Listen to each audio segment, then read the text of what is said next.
Well, I have to introduce myself to explain you why I have chosen this topic, because I am interested, and not only me, but also my younger colleagues. We represent the chair of Psychology and Sociology of Politics in Political Science department here. And for many years, I am interested in political psychology. That is rather exotic discipline for many of you who live in Europe. I wanted to show you some of the results of the studies that we started several years ago. We are interested in mutual perception of different countries, and one of our study is on perception of, we have already published some stuff on EU perception in Russia that we've made with my PhD student. Another study, which I will show you, concerns perception of Russians, by Russians, of the neighboring countries. Neighboring countries like Kazakhstan, Belarus, Ukraine, and others, our former Soviet republics. I know that your winter school is dedicated to the problems of empire moods in the modern Russia, and I think you can be interested in knowing not only the politics of the international politics of Russian Federation, but also of what people think about it, how do they feel about the former Soviet empire, or even earlier the Russian empire. So I think that today we cannot have enough understanding of the future of Russian international politics if we don't take into account the moods, the images of people. And I'm very glad that some of you is interested in fake news, because, you know, we see and hear a lot of stuff in the Western media concerning the aggressiveness of Russian Federation. And if you can imagine that Russia is going to attack Europe, or, for example, Baltic republics, you have to know whether people living here really think like that, really are eager to do that, and really are ready to do that. So this study that I want to show you my results with you today will give you some understanding of the real perceptions of people. So to what extent do they feel aggressive about the former neighbors and the current neighbors? So I wanted to tell you about actually two studies. One study concerns the attitudes of Russians towards their neighbors, and another one concerns the attitudes of Russians and the images of Russia from the point of view of Russians themselves. So how do they perceive their own country? And in both studies, we wanted to find out to what extent this stereotype of Russian aggressiveness is correct or not correct. So can we judge about the country basing only on the news or even fake news, or we need to know something more deep from inside? I wanted also to tell you that we have some plans concerning to continue this study, and this part of the study only started. We've made some small studies abroad. We want to see the image of Russia in other countries. So we want to see how Russians see themselves, how do they see other countries, and how other countries look at us and perceive us.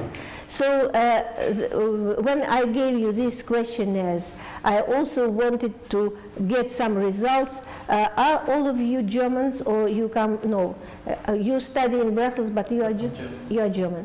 And the Vienna person? Also German. Also German. So you are not. Where are you from? Singapore. Singapore. Okay. So, and two other girls sitting.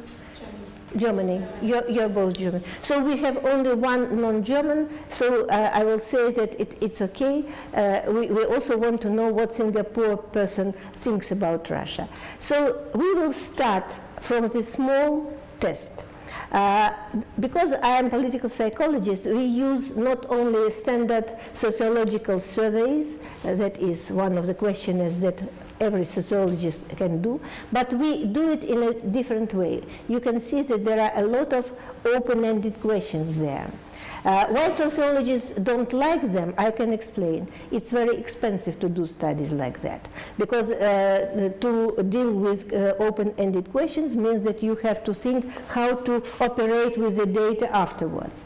But we do it, because we don't do big quantitative studies. We do rather qualitative, quantitative studies. This is the first study concerning the perception of our neighbors. And this is the description of this study. So we do not only interviews. Да, спасибо большое, Андрюш. We also do what we call projective tests. And one of those projective tests I want you to do just now. You have the free free sheet of paper, yes, this one, the blank one. And the instruction is, please, you can use either your pen or the pencil, up to you. I want to ask you to make a picture. I know that you are not painters. I know that not all of you are very good in making pictures, but I don't care about it. I just want to know how you see Russia. So this is a picture of Russia as you see it in the beginning of your journey here. When did you come, by the way? 3 days ago. 3 days ago. I will tell you for scientific clarity that I have lived in Moscow for 4 months already. It's okay, yeah. It's okay. You know, normally a person who comes for the first time has only some stereotypes, some preliminary, but even 2 or 3 days of personal experience also can give you some hint in understanding what kind of the country did you come to. So while you are making your drawings, I will explain you why we ask to do you this small job. We have found when we started to study the images, we started from images of politicians, we started from images of authorities. I started my studies some 25 years ago. This was in 1993 when we first time decided to make this psychological study of politics. And this study of the images of country, we studied some 5-6 years ago, and we use these projective tests because we faced very many times with situation when people say something in a rational way, but feel different. So we wanted to find out what people do really feel, not just say, but feel. And this means that any image, political image also, is not merely irrational. So in order to find out the unconscious level of perception, psychologists used to operate with some particular tests, like these projective tests. And it helped us a lot when we started to study images of authorities. For example, in many cases we found that one and the same respondent sympathized to one politician, trusted another, and voted for the third one. So we saw that the mentality of Russian population, especially in the beginning of 90s, was very much splitted or very contradictory, because of the situation in 1991 when the Soviet Union collapsed, and the mental sphere of all the population was very chaotic, very mosaic. And in order to find out what people do really feel, we had to find some methods, some instruments that help us to reveal this unconscious level of perception. So this method helped us a lot, and I will give you some results of this study that we can see today. So what I wanted to speak about, First of all, when we speak about the perception of the country, we deal with the particular context in which we made this study. The context was a context of a permanent transformation that took place from 1991 till today. And in different periods of time, did you already make your test? When you are ready, please tell Irina, she will take it. Like all of it, or just the first one? No. The picture. The picture. Picture. Yeah, Ирина, возьмите тогда у них тесты. So the context was really very different. In the first post-Soviet years, did you like it? Okay. I see that he is very much confused about his picture. Are you? A little bit, yes. A little bit, okay. Don't be sorry about bad pictures, because there are no good and bad pictures. They are all interesting for us. Once I gave a lecture in Antwerp University, and there was a lecture for more than 500 people. It was an open lecture, and a lot of people came to listen about Russia and Putin. And my respondents were students from different countries who studied in Antwerp. And the main figure that they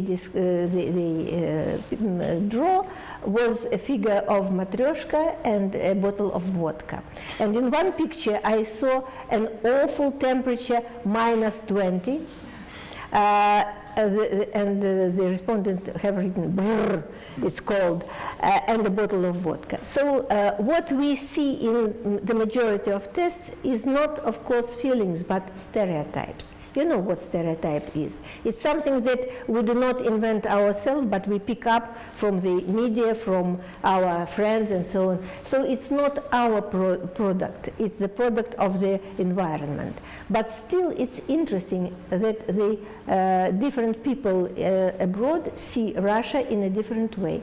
So unfortunately, I did not have chance to ask Germans, and for me, it's a very good chance to see how Germans see Russia today, because of course we have very long story of our relations for many centuries, and the last war was also an experience. I was a child when my father was the head of the hospital for German prisoners. He was and it was interesting that doctors were both Germans and Russians. They made surgery together, and I lived there. I came to their hospital to visit my father and mother, and I remember how you call it, gnome. What is the word for gnome? Yes, in a garden you put this state. Gardenswerk, yes. So there were Gardenswerks there, and a lot of.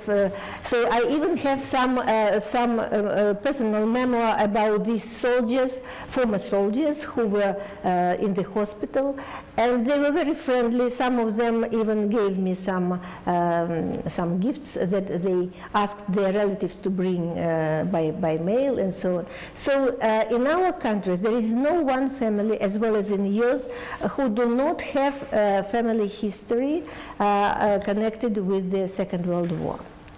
And I remember that my mother worked as a midwife with a German surgery, yes? Surgeon, yes, surgeon. His name was Mr. Driver. I remember it till now, more than 60 years ago, and they were very good friends. So it means that even just after the war, that was very painful for the population of our country, the relations with particular people from Germany could be quite warm and nice, and that's it. So these soldiers were not SS soldiers. They were just normal soldiers, and they were wounded, so they came for the hospital to be taken care, and Russian doctors and Russian midwives, they took care of these people. So it's a bit different, but still the situation in our country was so that many people were very much afraid of, or not afraid, but they did not want to learn German after the Second World War, German language.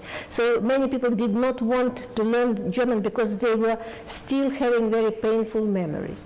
But today we see that our countries, if we are not friends, but we are not enemies, definitely. So it's interesting what happened after that period that made people feel different from being enemies. So we wanted to understand the psychological mechanisms that form the images of another nation, another country, another state. So that was the aim, the object of this study.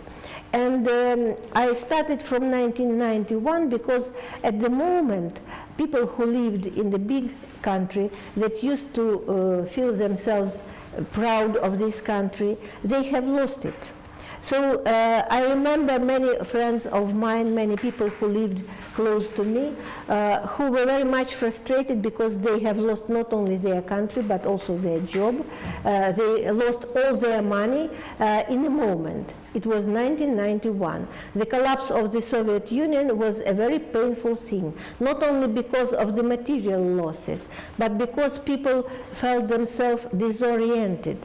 Everything that they learned during their younger years did not fit the situation in 1991. So people did not understand how to deal with their own kids because their experience could not be used to grow up their children. So this is the period that was lasted for 10 years, about 10 years, during all 90s, when people felt themselves very much lost. And that was the very important period for the formation of the image of their own country and the other countries. Before 1991, I have told that people used to think about their countries as a great country. From 1991 till the end of 90s, the majority of people were ashamed of their own country. So there was a feeling that was, for the first time, it was formed by the authorities, because Mr. Yeltsin have changed the international politics of our country. It was much more pro-Western than pro-Russian. And we still remember the name of our first Minister of Foreign Relations. His name was Kozyrev, who came to the United States, and he was asked there, what is the national interest of the contemporary Russia? And he answered, you should tell us what is our national interest. He didn't think in that terms. So that was the way how the elite of Russian Federation of that time, they looked at their own country as a colony, and all their, not only all their thoughts, but also all their money, all their family interests were outside of the country. Unfortunately, I must say that this is still very much like that if we take Russian elite today too. Many of our rich people send their children and wives, their mistresses abroad, and all their material interests also are not in the country. They used to earn money here, but they prefer to spend money outside of the country. That is true, I have to say it, and people see it. So during the 90s, it was the first period that I want to tell about. The image of Russia in Russian Federation was the image that I can describe as the image of national inferiority complex. So people used to think about themselves, their own country, as the very inferior. So everything is better outside of the country than inside. That was very popular in the 90s, and that was true until maybe 2008. I think that those of you who study international relations should know about the famous Putin's speech in Munich. When he, for the first time, he said that Russia has its own national interests, and he insisted on it. Because before that time, during Yeltsin's time, national interests were absent, so nobody thought about it. And yes? Can I ask a question? Because sure. It's very interesting that you mentioned it, because it's kind of what I'm writing my master's thesis about. Oh. About also Kozyrev and this first years after the collapse of the Soviet Union. And from what I read, I'm not sure that this whole discussion about national interest was already happening in 1993, and that there was the shift from the West to a more pragmatic and more consolidating Russia in the post-Soviet space. And then the term near abroad was coined at this time about the former Soviet republics. So there was a shift from the west to the east. What time you are speaking about? I'm thinking about early 90s. No, 92, 93. I don't think that is correct, because in that period the official line, political line, was pro-Western rather than pro-former Soviet republics. So sometimes there was a kind of rhetoric about our friendship, our good neighbors, and so on and so forth. But in fact, they were put to the border of our real interests. So you think the shift came about national interests came with Putin? It came even not in his first term. It was 2008, that is the end of his second term, if you remember. But the problem is that until the very recent time, maybe 2 years ago, the official position concerning the former Russian republics was worked out in the form of a strategy of international line of Russian Federation. And for the first time there, it was declared that our main focus should be on the countries of our former Soviet republics. Before that, and even now, there are different points of view among scholars, among experts. Some of them say that we should have better relations with the West, and these countries are not so important to us. The others say that after 2013, when the first sanctions were launched, so we had to work out more on this eastern direction than on the western direction. And in fact, this eastern policy was really became the central line of our political work. But the problem is that during these first years of the post-Soviet development, what happened to our neighbors? You know that all these former neighbors, former Soviet republics, became independent states. And for a lot of time, even today, when I will show you the data concerning the image of Ukraine or the image of Armenia or Azerbaijan in Russians' mind, they still say that Belarus is not abroad, it's a part of us. So they still feel us a family. And it's very interesting that some of these countries, I will come back later to it, some of these former Soviet republics are regarded as closer than others, but it's not so obvious which countries are more close to us than others. For example, our hypothesis when we started this study was that such countries as, for example, the Caucasus countries, Armenia, Azerbaijan, and Georgia, that they are very close culturally, they are very close religiously, except maybe Azerbaijan, that is a Muslim republic, but these two, they are Christian republics.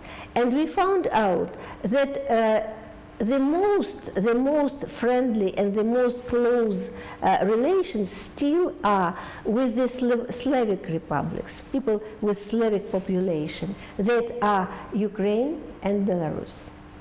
It's very interesting that even Ukraine, that for several years we have very complicated relations with this country, even still that, in this case, our respondents that are rank and file people, they are not like you are sociologically spoiled object, as we call it. You know too much about the international relations. But the normal people who don't know very much about politics, they still say that Ukrainians are brothers.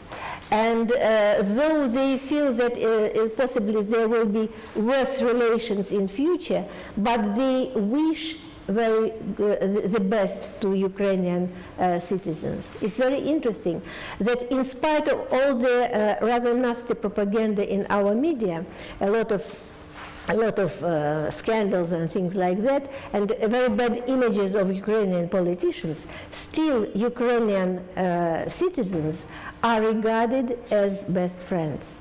And when we ask the question, I will show you maybe. Так, а как же мне теперь? Ага. We asked how can you define the attitude to each of the countries toward Russia. Maybe they can give more than one answer. As a friend, as an enemy, as a neighbor, as a partner, and as a competitor. And you can see that the best friend, of course, is Belarus. That is quite sure for many, many reasons. First of all, because we have very close relations in spite of a lot of troubles on the level of president. So we all the time have some problems that Lukashenko gives us a lot of unexpected things that we regard as inappropriate. But still, for example, we have a lot of Belarusians who live and work in Russia. They are not regarded as foreigners. It's very interesting. They are regarded as us.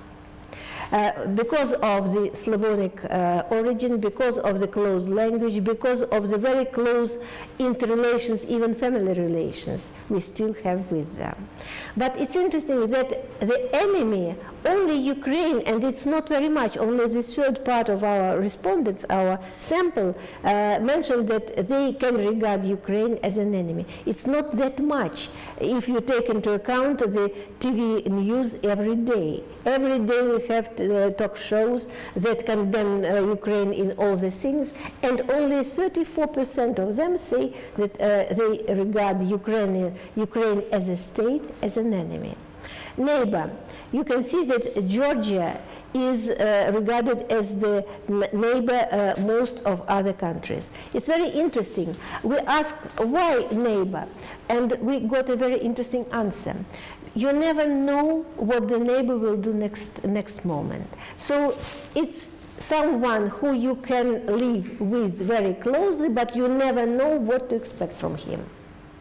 So it's a very complicated position. A partner. It's interesting that only Kazakhstan was regarded as a very stable, very trustworthy partner. So no emotional closeness, no suspicions. So it's a partner whom we can trust, not that close as a friend or as even as a neighbor. A competitor. Ukraine, there are not very many countries that we feel as someone who can try to win or to lose, but Ukraine is the only one who was regarded as a competitor. We also were interested, when did these changes took place? So did our respondents have changed their mind from many times ago, or they have changed it already now? And it's very interesting that radical change was very much dependent on the age of a respondent. So age appeared to be the only important factor that influenced these radical changes in the attitudes. For example, you can see that those who are under 30, the youngest, they didn't change much their attitudes because they didn't have any before. But it's interesting that very many people who remember the Soviet time, they have changed their attitudes. 26.1. No, sorry. Yes, radical change is only in the elder age cohort. As for the middle-aged people, so you can see that it didn't change much. It's also very interesting.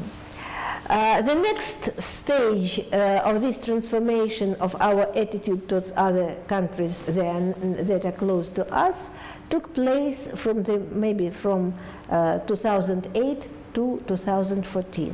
You remember that 2014 was the moment when Crimea became a part of Russian Federation. So you call it annexation, we call it unification. But it's important that for our respondents, that was a very important moment. But our colleagues, sociologists who studied yes, please. Sorry, I don't want to interrupt. Yeah, you're okay. No, but you said, I didn't hear it.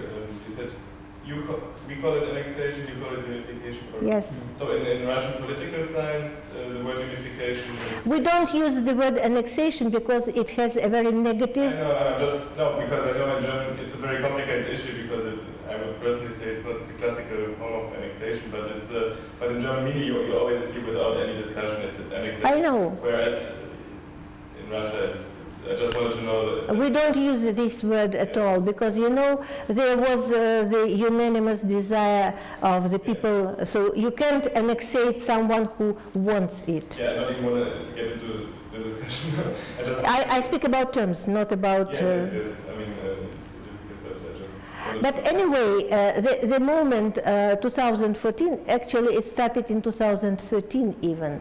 So the moods of people have very much changed, as well as the position of our political elite. Because, you know, they understood that, by the way, the sanctions towards Russia started not in 2014. It started 2 years before it. So it was not Crimea that caused this position of the West.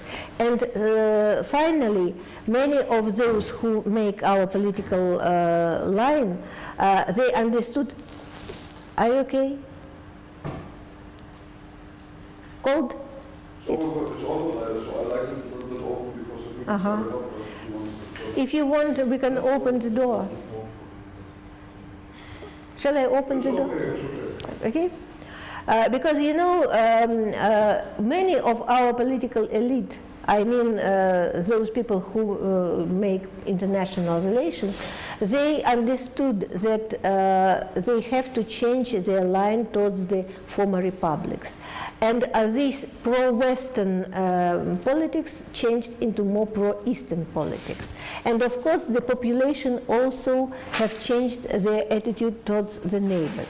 But the year 2014 is very interesting because I told already that our colleagues, sociologists who made the surveys with all Russian sample, they found that this consolidation of society that was extremely bright in 2014, everybody were very happy about Crimea coming back to Russia. So this euphoria lasted not more than 2 years, until 2016. After that, it's interesting, this feeling of consolidation, unification, they started to decline. And we have our data that have shown us that it's interesting. We asked our respondents, for example, to make a map, not just to draw a picture of a country, but to make a map. And very many of them have made a map of Russia without Crimea. So Crimea did not become a real part of Russia in the minds of people, not yet. And it's interesting, yes. Did they just forget to draw it, or did they actually think that it was not a part? Was it their conviction, or was it just an accident? They have forgotten about it, as well as they have forgotten about Kurila Islands and about Kaliningrad. Yeah.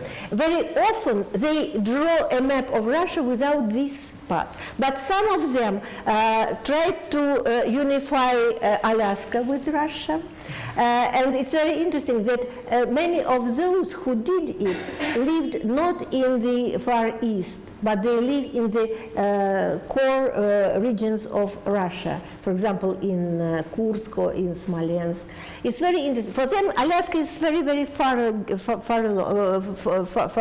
from us. But they wanted it to come back because sometime it was Russian, part of Russian Federation. 150 years ago. Yes, 150 years ago. But it's interesting, these exotic things, but still, I want to say that Crimea, so this consolidation is not the finished process. So in minds of people, it still is not the same part of Russia as, for example, Moscow or Altai or other parts of Russia. So still it's not so easy. We made a study in 11, let me show you. This is the study of Russians' image of Russia. We made it in 11 Russian regions. For example, Tiva, you know where Tiva is? No, it's very far away, actually. It's an autonomous, you know that in Russian federations there are regions of 3 types, you know. There are a region as Moscow, for example, it's a capital like Washington, D.C., yes? Moscow is a city, but it's also a region. There are regions like, we call it oblast region, yes? For example, Smolensk or Kursk or Voronezh, they are mainly populated by Russians. And they are so-called national autonomous republics, like Chechnya, like Dagestan, like Tiva, where the majority, or what we call them the title nation, is there is a composition of the population is with one ethnic group dominating others. Like Bashkortostan or Tatarstan. So they are ethnic autonomous republics. And when we started to see the image of Russia, we understood that many of the regions differ from each other. Russia is a very complicated in terms of ethnic structure. The Russian ethnic Russians, they combine about 80% of population in general. But in some republics like Tiva, they understand Russia very differently from what people from Voronezh or people from Moscow, the images are very different. And we even made a paper together with a colleague of mine about the regional differences of perception of Russian Federation among different regions. There are very big differences. But the problem, God bless you.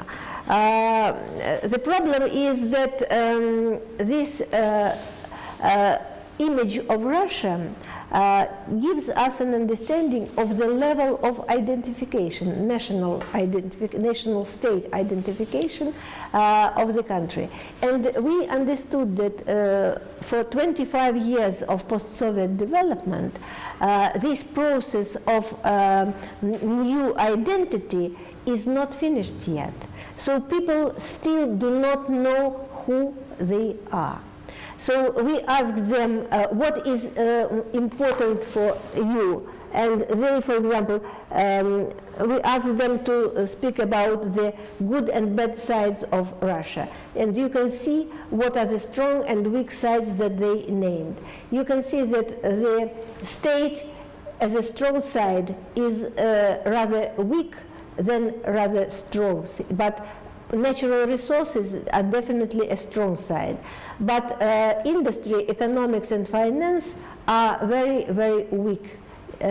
What impressed me most of all, that today science and education, that was always an object of our pride, today is on the very low level. I'm sorry to say this because I belong to education and science, but that is true. So today we have not that strong science as we used to have even in Soviet times. So yes, please. Because of what? Underfinanced. First. Second, the prestige of these professions is very low. If you are underpaid all the time, you cannot feel yourself a person of a high status. And I remember that when I came, it was in the beginning of 90s, many of our students were children from very wealthy families. And I remember that I came, it was not here in MGU, but in MGIMO, that is the Institute of International Relations, where my husband used to work. And we had a very, very old car. It was called Niva. Do you know this type of car? And it was 1996 year of production. So, and my husband came by his car to his institute. I came with him, and I saw the eyes of his students who came on Lamborghini or in Mercedes. How did they look at him? But he is not a new Russian, he is an old Russian. And he was proud of himself besides the type of a car. So he didn't pay attention to it. But many people who work in the institutes today, they have to realize that they use things that their students will never use. They use cars that are lower than their students' standards. And that is, how can you persuade your student that your opinion has some meaning if you, our new Russians say, why you are so poor if you are so clever? So if you are so clever, you should be rich. But if you are not rich, you are not so clever. So that is the standard that came to Russia from the Western countries, especially from the United States. It's not European, but very, very American standard. I don't know whether you agree or not, but still, the standard of living is very consumery based. In our culture, it never was like that. It appeared to be like that today, and our students think like their American friends do. So, but our generation, people of my generation, they still don't believe that if you have wealth, you are clever. So we don't believe in it still. But that is something that we have today. And I must say also that that is very important to understand what people. Yes, please. I don't want to interrupt you. You can. Okay, I would be really interested in the answers to religion. Yeah. Because I think they are rather confusing. I thought like that religion is getting stronger again in Russia, and the politics seem to side with the church.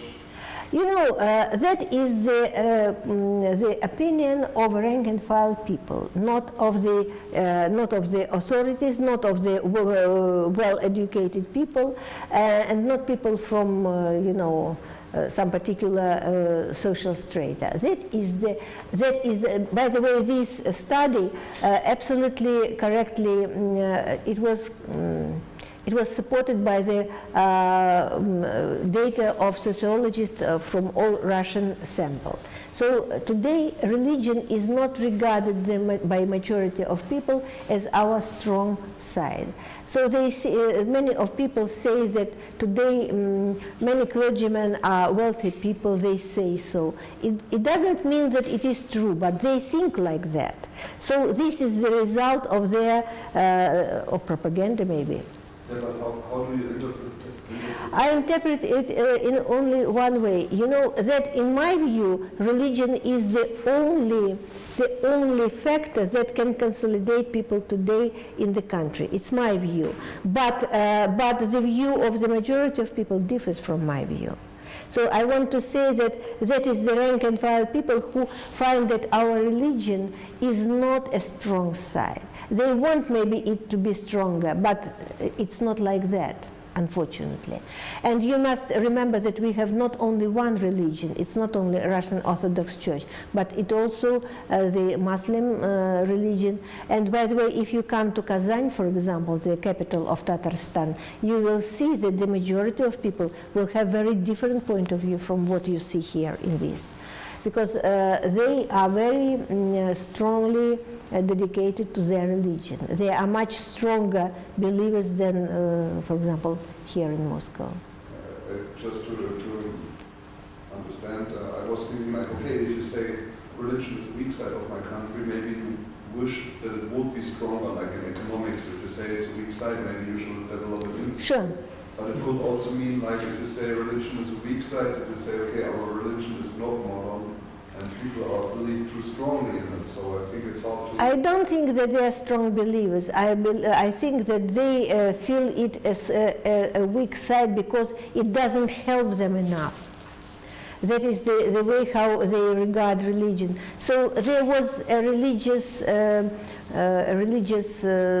increase of religious belief in the beginning of 90s.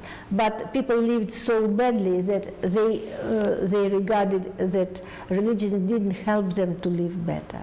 So that is their feeling. I'm sorry about it, but that's true, yes. Question, why is there not like media list? The categories were not imposed on respondents. So they were open-ended questions. We just selected categories from their answers. So they didn't mention it. It doesn't mean that media is not important. It is important, and it's one of the most important factors that influence the image of the country. But they don't see it. So they didn't mention it in their answer. Because I mean, for example, it's not my conclusion. It's what I have taken from their answers. So I wanted to translate it. You understand what is this? Last means authority. And here is narod. Narod is people. So you can see that narod or people, they are like a sun, and the authorities is a big cloud that doesn't permit people to shine as they can shine. So this is one of the understandings. I wanted to tell you that when we started to study the images of the country, we divided it into 5 categories. It's the image of a leader, image of the authorities, image of territory, image of people, and we also added some international role of the country in the world. So, and the image of authority was one of the very important indicator for us, because nearly all the respondents regarded Russian people as the strong side of the country. But more than 69% of them regarded the authority as the weakest one in the country. So the people are good, the authorities are always bad. I'm sorry to say, but that is something that we traced during all the years of post-Soviet development. We started in 1993. Next year we finish the big book on 25 years of observations of the images of authorities. And during all the years from 1993 till now, the image of authorities is very negative, very negative. Now it's a little bit better than in the 90s, but it still is much worse than in Soviet time. So when we ask them, how can you describe authorities in the Soviet time, in the first years of Yeltsin's rule, in first 2 presidencies of Yeltsin, and now they give answers about contemporary authorities as much worse than in the Soviet time. The champion in the negative perception, of course, is Yeltsin, still. And it's interesting that today, when we ask people of your age who didn't live in Yeltsin's time or don't remember it, they also have a negative image of Yeltsin's rule. They didn't remember it, but they have an image of bad state, and that is what we have today. So the best image of authority that we found was in the beginning of 2000s. So when it was the first presidency of Putin. So now it's much worse than in 2000. Yes, please. What is it in comparison to Gorbachev? Oh, Gorbachev is a champion of all the champions. So he is condemned in all the things. Condemned. Condemned. He's So- not popular. Absolutely, and never was. He was popular for 2 or 3 years when he started his career, but then he was regarded as a traitor, as a person who have collapsed the Soviet Union, the great country, and until now. I used to meet him. I had the chance to talk to him. We were sitting in one round table, and for 4 hours he was bored, and we were chatting because he was bored. We were chatting for 4 hours, so I have some personal experience of communicating him. I never was his fan, but I must confess that in personal relations he is a very, I can't say a word charming, it's not correct, but you feel that you are talking with a big man. And I must say that I was impressed very much, because I never was thinking about him in so positive way as I did after I had a chat with him. It's very interesting that I would say that in Western countries he's perceived in a very positive. Yes, but he gave the Soviet Union to them just for free. Why shouldn't they be fond of him? Of course they are.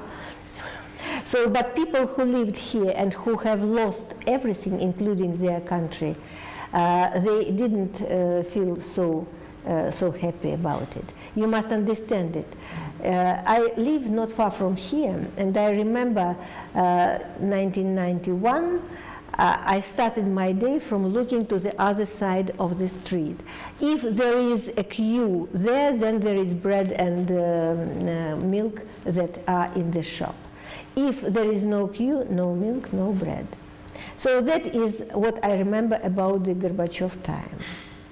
So I'm sorry to disappoint you, but that is something that you can, if you ask any of Russians living here, not abroad, so they will have very similar feelings about him. Yes, please. You didn't want to stay so long with Gorbachev, but how is it with other ex-Soviet states? What do they think about They are very different. For example, if you go to Baltic republics, you will have one answer. If you go to the Kazakhstan, for example, if to say about Gorbachev, they are not happy. By the way, you remember that in 1991 there was, you could read, if not remember personally, but you could read about, there was a referendum about the keeping together the Soviet Union. And you know that the majority, about 90% of citizens, say that they are for leaving Soviet Union together. So after that, we had this Belaverskaya agreement that Belarusian, Ukrainian, and Russian presidents decided to get rid of the Soviet Union. So they asked people, they listened to them, and then they did something that was opposite to what people said. So that is the answer to your question. So people did not want the Soviet, maybe except Baltic republics who wanted, but not other republics. And today we made a survey in 7 of these countries, two Asian countries, Kazakhstan and Tajikistan, 3 Caucasus countries, Armenia, Georgia, and Azerbaijan, and 2 European countries, Ukraine and Belarus.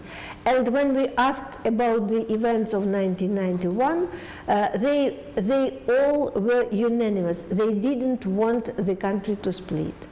So the elites of these countries, they wanted very much, because you can imagine, we had only one minister of foreign affairs. Now each of these countries have their own ministers with big salaries, and so the elite was very happy about this independence.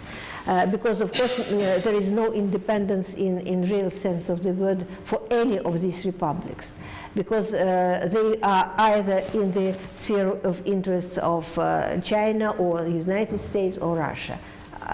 There are no other ways. So for these republics, none of these republics got profit from this split. You know, none of them. So there is no one. Maybe Belarus is more or less economically stable.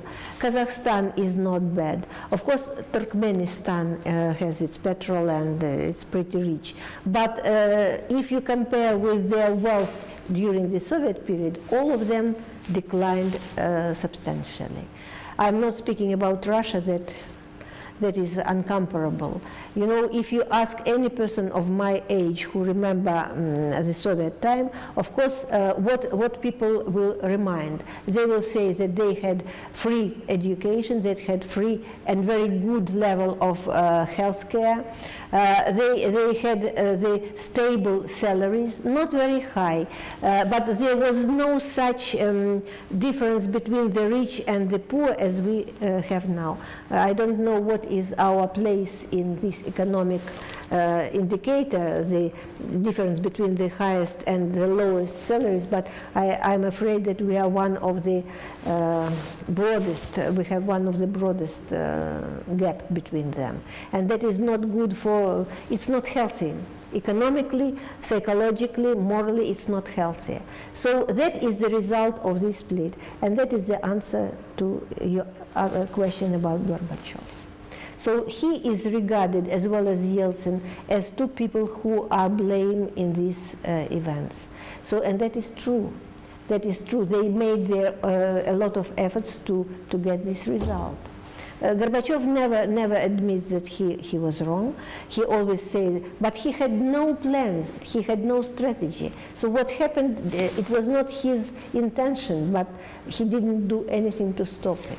I want to maybe to finish my short story about the result of this development that we have in perception of our own country and our neighboring countries. First conclusion that we came to is that the process of transformation of identity from the Soviet to post-Soviet or post-communist one is not ended. What we had in 1991, we had our President Putin called it the global tragedy, the collapse of the Soviet Union. She called it a global tragedy. Our people have lost their old identity.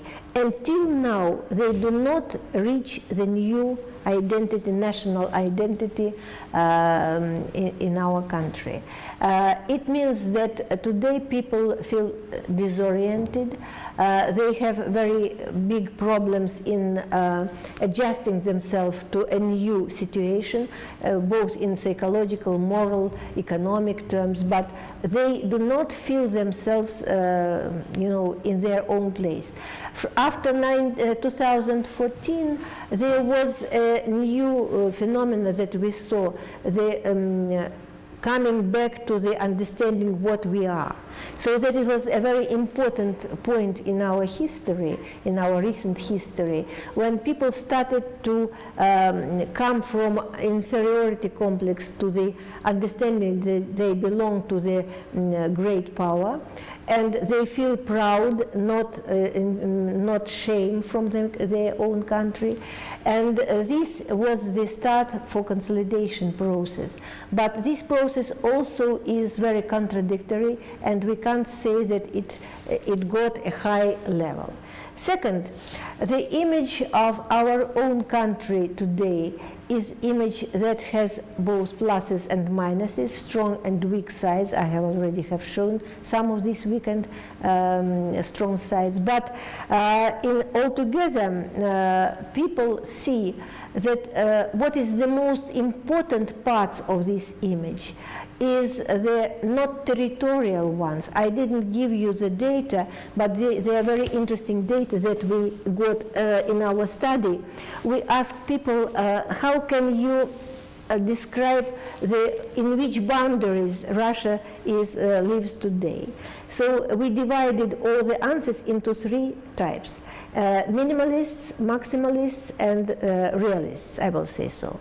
The most interesting data for you is that the number of those who have the desire to extend the territory, to make it bigger, to adopt more territories, in the 90s was much more than today. So today there are not very many people who want to add, and the number of those who see in future the possibility to add some territory are people who believe that we can add to Russia such territories as Donetsk and Lugansk republics. Only these. Others, like Alaska or other exotic things, they are very few. As for those, there is also a different point of view, and by the way, it is politically very interesting. You remember the name of Navalny. Did you hear Navalny? Navalny is the opposition leader who several years ago gave a slogan, "Stop to feed Caucasus." It was in the beginning of 2010 when he said, we don't need such republics as Chechnya. Let's get rid of it. We don't want to give more money to them. Let's take money for us. So this is the position of many of our liberal, so-called liberal politicians, who says that it's better for Russia to be smaller than we are now.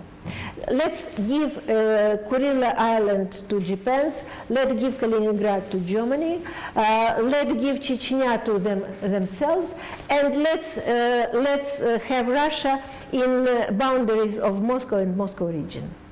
So we will be happier if we are smaller. Look at Europe, they say. There are small countries, more or less small countries there, and they live much better than we do. So we are so poor because we are too big.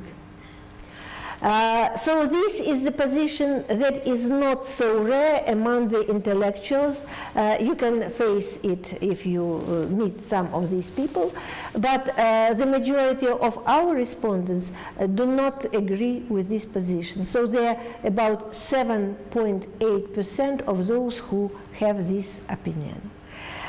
So the majority, more than 69%, are those people who are happy to have Russia in its current boundaries.